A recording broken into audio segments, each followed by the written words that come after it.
Alright, everyone, time to take a look at the second episode of the day, which is True Love at Full Speed.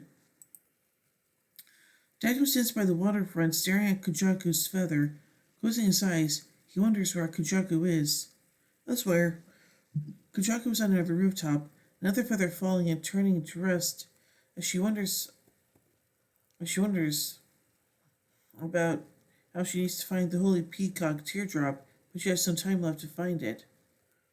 On a cliff, Gar says Kujaku's interference is unforgivable, and this time she will kill her. Meanwhile, at a campsite, a family is gathered as a horseman rides towards them. It's of a Gorman mini calling himself Heatwave Hood, who blows fire at everyone, making everyone burn up, exposing him to the power of his heat haze, and making people suffer while drying up streams and burning away flowers. At Derringer Base, Kaku confirms Heatwave Hood's power as a being that hurls heat hazes and makes people suffer intense fevers. The way to stop the fevers is to defeat the Gorman minion. The Derringers emerge to fight Heatwave Hood, knocking his son off, but showing his burned face before covering it up. The Derringers glare into the Gorman minion's action, but he summons his hooded heat fist, blasting a heat blast towards the team, forcing the team to transform. Ren pushes back with a key tornado, but Heatwave Hood recovers, throwing back Shoji from attacking with the big wheel blades.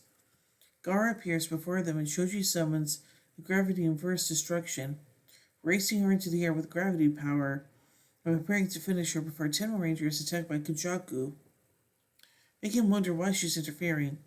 The Peacock Buddha claims Gara is hers to defeat and the Dire Rangers must not interfere. Shoji shows anger at this, but Daigo tries to hold him back and fails.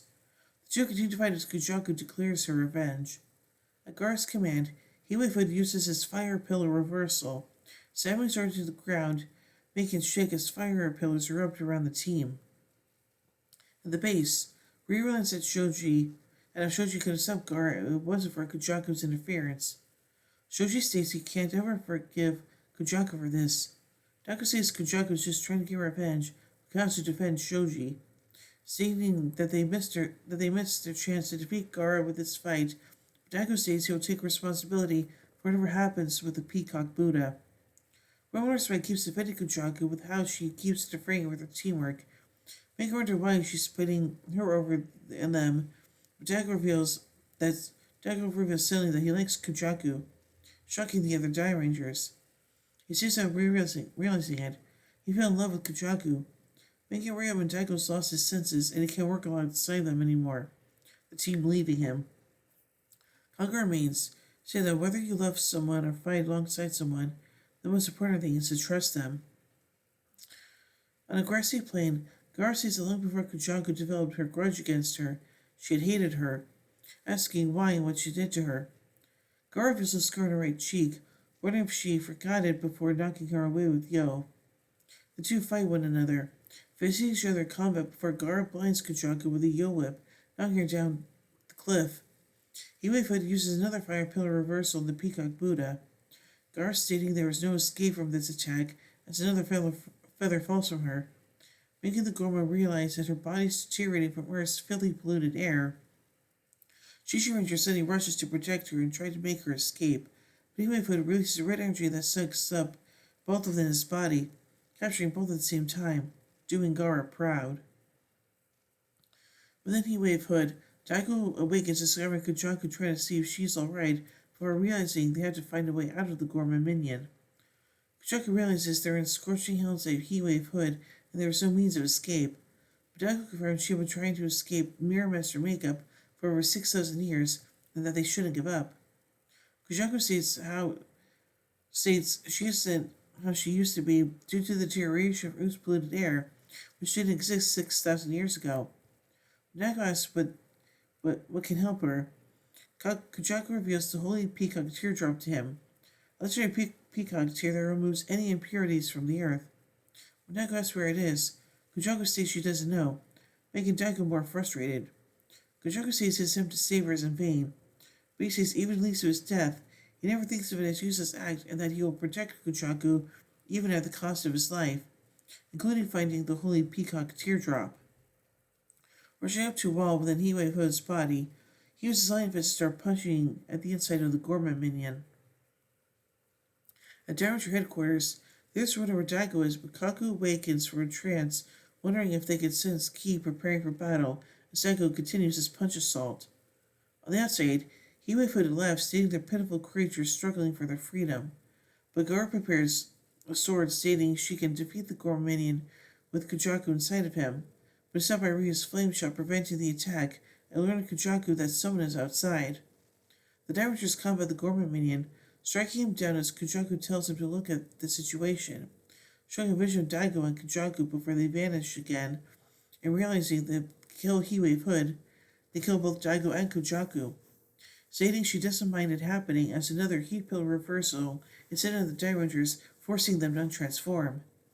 Within the Gorman minion, Daigo realizes he and Kujaku could fight from the inside, with Daigo declaring he'll fight Heatwave Hood with everything he has and telling Kujaku to not get in his way as he starts punching at it again. As the Damagers continue to lay helpless and Kujaku worries, Daigo starts breaking through Heatwave Hood's body, creating whole cussing pain as the Damagers realize Daigo is fighting with his all and preparing to sacrifice himself to take Heatwave Hood down. Shoji yells at him to stop, but he keeps at it, breaking the Gorman minion with his fists, but fainting from the relentless heat. Summoning a rainbow key, Daigo becomes recharged, allowing for him to use it to keep punching. Kujaku stating who Ki won't last long as he keeps punching more and more, ripping the Gorman minion from the inside. With no choice, Gar uses his sword and stabs Heatwave Hood, destroying the Gorman minion and allowing for Daigo and Kujaku to barely escape with the rainbow key. Daigo suffers with bloody hands as Shoji yells at him for doing this to himself. He turns to Kujaku and feels glad she's safe while Kujaku thanks him.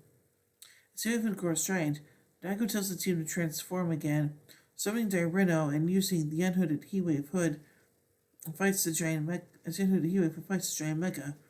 Shichiranger uses the Phantom Mist hiding technique that summons the Phantom Humanoid line to crush the Gorman minion before the team defeat it with Great King's Sword, Storm, and Stress. Later, Daigo rushes to Kujaku with the other Dairangers. The Peacock Buddha stating she has to find the Holy Peacock Teardrop to be able to fight with her allies. At the team's permission, Daigo stares at her as she flies off once again. Shoji confirms she'll be back again soon. I sure hope so.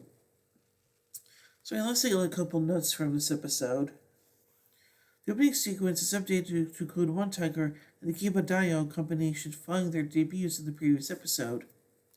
Code does not appear in this episode. So overall, I think this episode is kind of interesting, and yeah, I really do like these episodes featuring Kujaku, so yeah. So overall, I give True Love at Full Speed 3 Megazords out of 5. When we tune in as we take the final episode of the day, Three Stooges Super Baseball. So until then, in the words of Zordon, may the power protect you.